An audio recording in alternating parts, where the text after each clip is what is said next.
مرحبا شورا خوشکو برین عزیز و هیجا و برکتی ده برنامه و ایرو ده مسئله که گرک دخصوش هیا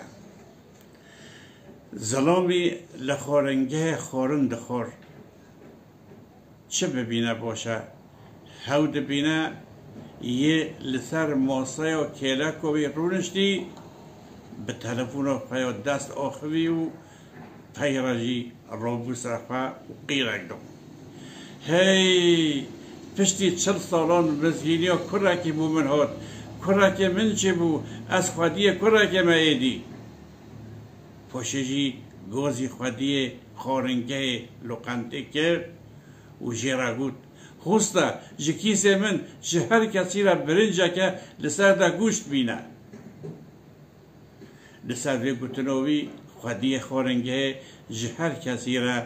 برنجا لسر دا گوشت آنی هر کسی جی او برنج خور پشتی چند روزه که سر دا درباز بو او ظلام دبینه کو او ظلام قیر دوی و برنجا لسر دا گوشت هر کسی را خواستی دست زارو که 19 سالی گرتیه و به هفره دچن سینماه اف روشوی بالا ظلامی دکشینه و دچه جمع و جه پرسه برای عزیز و روژه تا گود نو خوده کرک دواته لوایا کرته هبویا اف چه مسئله بو ظلام مسئله هول جرد بیجه اره راست اف لوک منه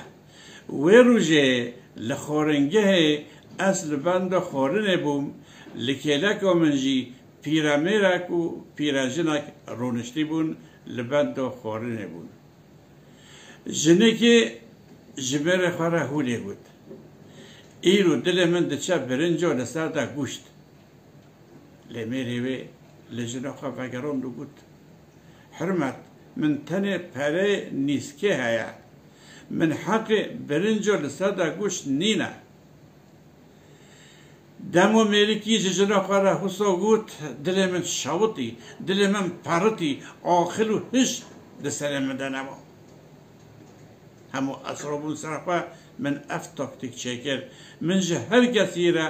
برنجا لسر دا گوشت خواست کو او جنو او میر تیر مخونه لسروی چنده ظلام پرسکه دل جیدی که ای باشه تدکاریو جوی جنو جوی میری تنه را جی بخواستو با متچه باشه هر کسی را خواست برسوا ظلامی هی بار کشتر بود اگر من جنو میری تنه را بخواستو با هنگی و میریک لجم جنو خواه رازیل ببویا و سروی نظم ببویا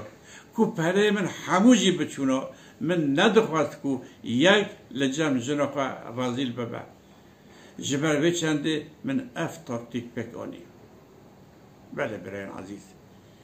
دوی جواکو که امتدانه لهنگین خروجی هنه اگر ایرو هیجی اف دنیا با خرا نبو با سبا خاطر قهرمان هارونه دوا من اف بوید دنویسی جی گورا روندیکن بو دهاتا خوره بهیویا قهرمان هوده ده جواکی ده زیده بن بمینن دناف خیر و خوشیه ده خاطره